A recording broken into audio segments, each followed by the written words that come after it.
Hello guys. Today we are heading to explore a historic abandoned farm in Monroe County of Pennsylvania. The history of the property can be traced to the end of 18th century, the days of mass settlement of the county. The early settlers of this township were chiefly Germans, and some of their descendants still live here upon the ancestral estates. The history of the farmstead is closely intertwined with lives of many farmer families used to live here. It began in the distant 1794, when George Michaels and his sons John and George were moved to Middle Smithfield Township from a place called Drylands, near Nazareth.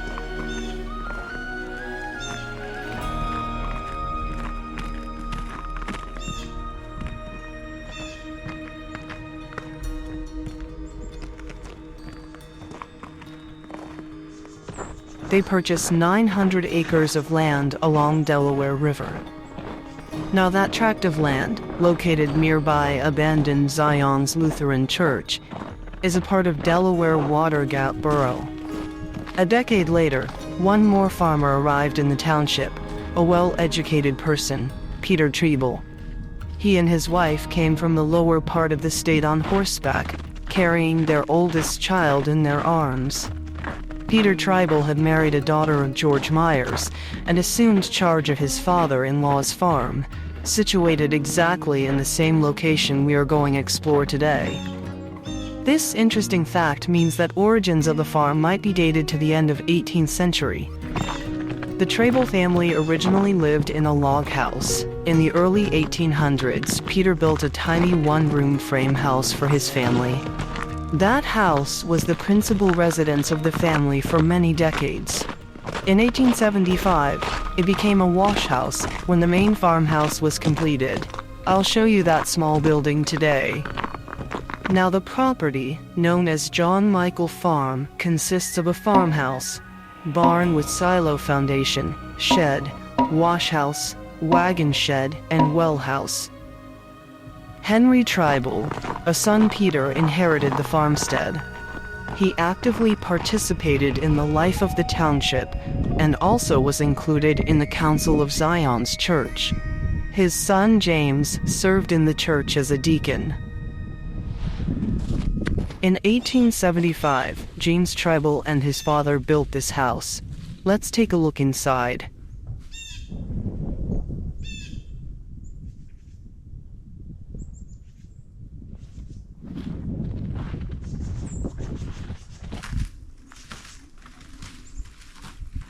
The house is pretty intact.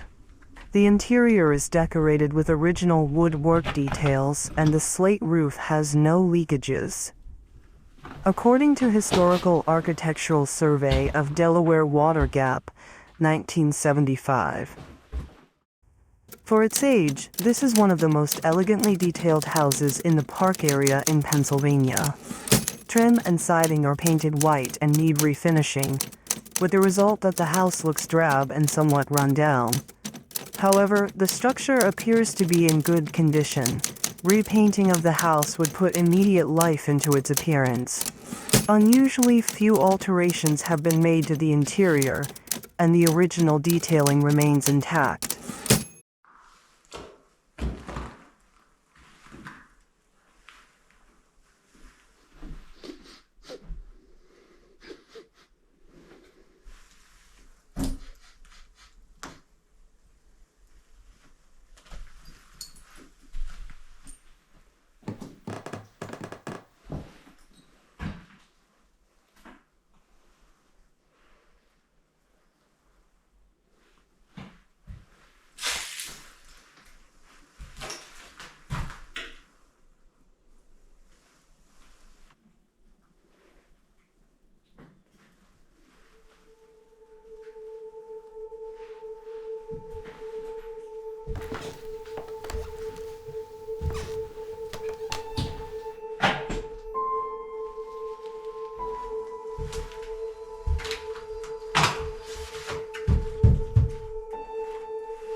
The tribal family had owned the farm until the beginning of 20th century.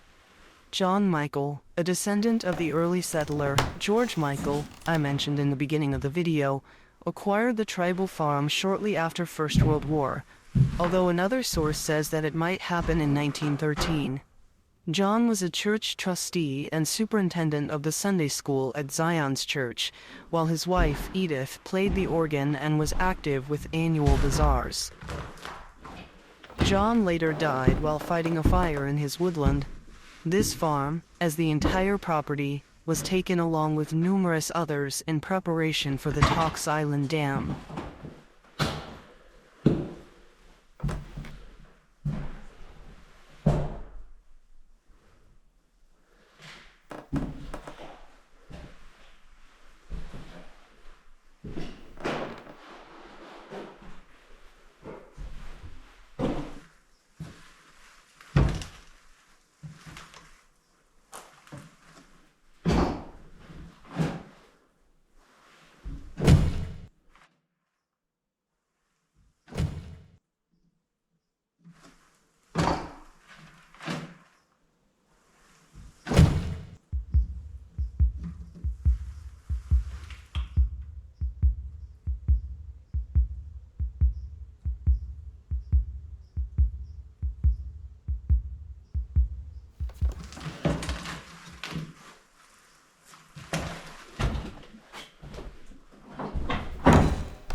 As the Trable family prospered and added the better land near the river to their holdings, they were able to progressively upgrade their property. Some wooden outbuildings were built. I will show them in the next episode. The huge barn is really impressive, not to mention the first house of the family, the oldest structure on this land. By the way, the Zion's Church has been mentioned a few times today. I filmed it a few years ago. It's abandoned now and stays preserved among old gravestones as a local historical landmark. The church was built in 1851 with the active involvement of Trable and Michael families. The cemetery became the final resting place for generations of residents. If interested, I can make a long video about it. Let me know. See you the next Friday. Bye.